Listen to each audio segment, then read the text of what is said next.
Hey everyone, welcome back. Today I am finally doing a long overdue health update. I've gotten a lot of questions about what's going on with that. I took a little break. If you are new here, I am Becca. I'm a single mom to 3 boys. I do a lot of vlogging and lifestyle content, but also I have a lot of health stuff going on right now. So I like to do these sit down videos every now and then and just let you know what's going on. If you are new here, go ahead and maybe watch the videos in the description box down below first so that you know what I'm talking about, or if you have any questions about some of the things that I'm going to mention in this video, everything will be linked in the description box down below to kind of catch you up to speed. I took a really long break talking about any of this just because honestly I got to a point where I just needed a break.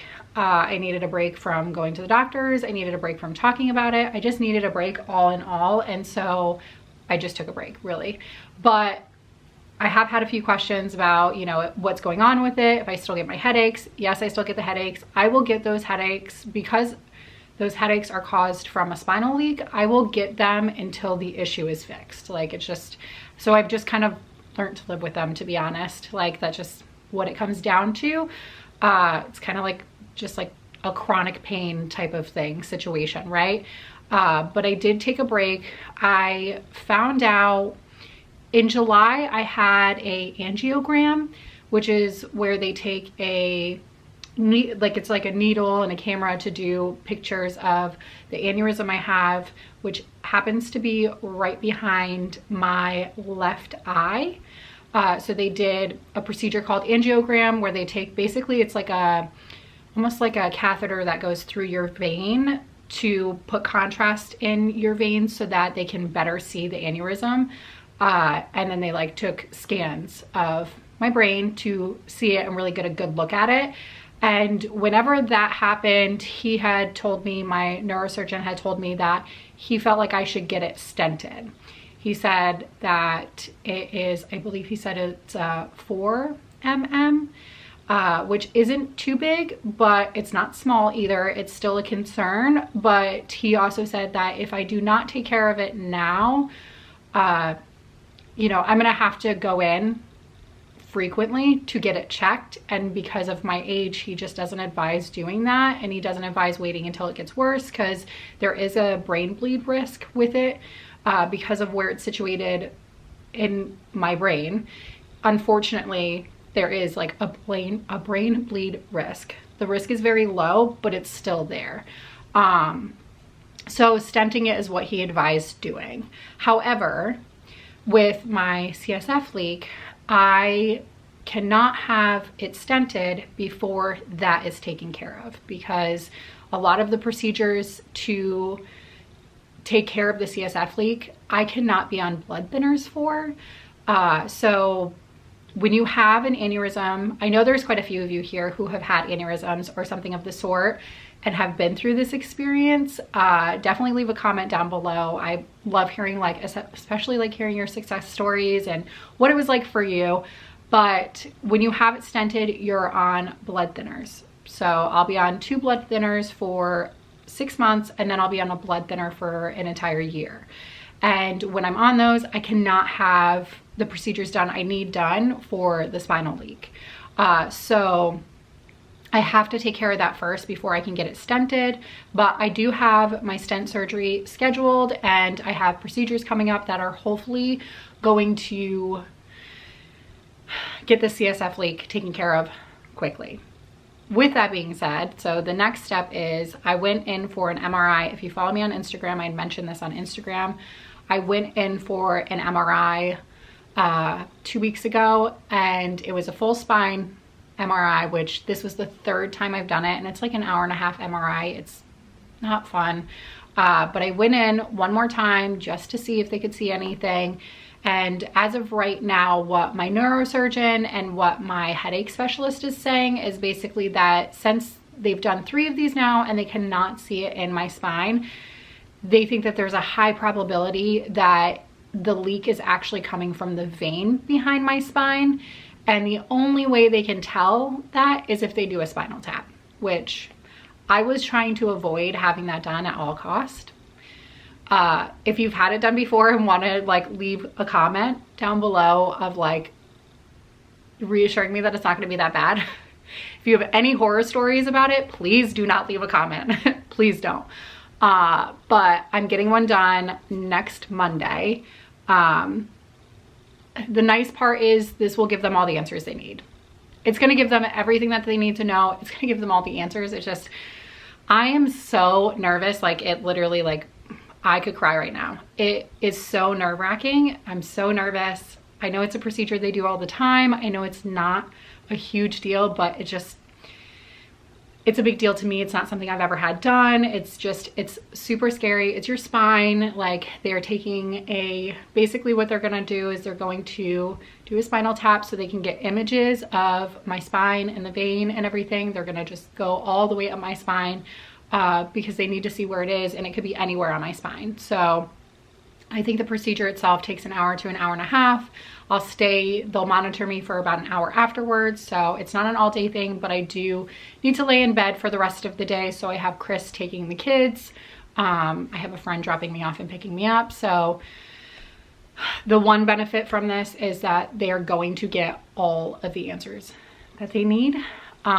So with that, we will be able to move forward. And from what I've been told, it's been a while since we had this conversation, so I could be a little off about this. And obviously we'll have a deeper conversation whenever they do the spinal tap and get the answers. But from what I've been told, if it's in my spine, they would do kind of like an epidural procedure, kind of like getting an epidural, and they do a blood patch. They take your own blood and they patch, you know, wherever the area is where the spinal leak is, like, because it's a tear in your spine, so they want to patch that, right? So they patch it with your own blood, and that would be the procedure I would have. And I cannot have that procedure on blood thinners, or if it is within the vein. I'm pretty sure he said that they find where the tear is in the vein, they glue it back together, which I'm pretty sure I would go under for. So that would be a surgery in itself, but that is the plan. I will have more answers. I'm pretty sure I'll have answers immediately. Whenever I got the angiogram, I had answers immediately because, you know, they're watching on, like, when I had the angiogram, there was like 2 massive monitors, and like the x-ray machine was right in the room with me. It was wild. It was really wild. But they had 2 massive monitors. So as they were literally going through my veins and like looking at it and everything, they could immediately see it on the screen. And I'm pretty sure doing the spinal tap is going to be a very similar situation. They'll be able to see it either right there or immediately. So we should have answers right away. And moving forward from there, I will just, whatever comes from that, and whenever we can get the procedure scheduled to fix the CSF leak, is kind of determined on when I will get the stent. And so what a stent is, if you're not sure, it is, so I have the brain aneurysm behind my left eye. So the stent, they will go in with the same type of catheter. They went in through my wrist last time. They'll probably do the same thing. Go up, go to my brain. I will be completely out for this one. And they will basically, from what I've been told in layman's terms, because I'm not good with anything like this, but what they do is the stent is kind of like a suffocation for the aneurysm. So it kind of like kills it off, which, you know, can take time. Sometimes they fail, they have to do it again. So it just kind of depends. You have to watch and see what happens, but it should eventually over time kind of suffocate it and kill it off, right? And then I won't have the aneurysm anymore. So with that being said, what the neurosurgeon also told me as well is I will, for the rest of my life, I will have a CT scan to check for aneurysms every 5 years. So after the surgery, I will have a scan, you know, a few months afterwards. The first year I'll have a lot of scans, obviously, because they want to see what's happening, what's going on. And then once that is gone, once that aneurysm is gone, I will go to every 5 years. And if I ever have another aneurysm, that means it is hereditary. And at that point, all of my children will have to have scans basically every 5 years for the rest of their lives as well. Because obviously if it's hereditary, it could be a cause for any of my kids, so you get ahead of it before anything happens, right? Because aneurysms aren't something you want to mess with. I got so very lucky that we even found it. Like, if it wasn't for this CSF leak, I would have never even found it, which is terrifying.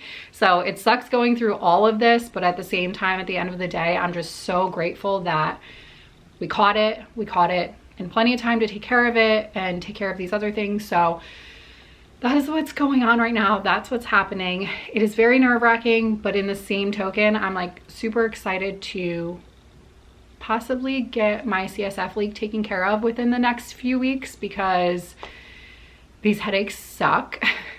They really suck. I hate them. They drive me crazy. And it's just the idea of like, I've had them now for 2 years, almost 2 years. I've had them now for almost 2 years. In like a month or two, it'll be 2 years since it all started. And the thought of like being able to bend over like a normal person and get back up and like not have a massive like headache for 30 seconds sounds amazing. It just, you know, when you have chronic pain like that, you get so sick and tired of it. So you get to a point where you're kind of like, whatever I got to do, just get rid of it. But the thought of it being gone and me not having to live with it anymore sounds amazing. So even though it's terrifying and I'm scared, I'm also excited to just get this done and over with. Honestly, I'm excited to get all of it done and over with, because I feel like for the last year, all of these things have kind of lingered over my head, and it's kind of like, what ifs, what's going to happen, all these things. And to know that they're within the next few months going to be squared away it just makes me really happy. So with that being said, that is what's going on. That's what's happening. You know, I'll keep you guys updated. I'll probably update in vlogs moving forward, just because, you know, unless there's something like big that happens or whatever. But unless it's going to take me a while to explain, if it's only going to take me a couple minutes to explain, then I'll just update in vlogs. So if you want to know what's going on, go ahead and watch my vlogs. I usually talk a lot at the end of them and update everybody on what's going on in life and health stuff and kid stuff and all of that. So if you want to follow along in this journey, by all means, subscribe to my channel. I would love to have you stick around. And that's going to be it for today, guys. Please, please, please do not leave any scary comments in the comments down below. I know that like sometimes like it's like, yeah, people connect by experiences, right? But if, you know, I'm really nervous. A lot of this is scary for me. You know, I'm kind of going through this alone. I have a great group of friends who are going through it with me, and they're so supportive and so helpful, but I don't have any family here. I don't have a spouse. Like, it is very scary.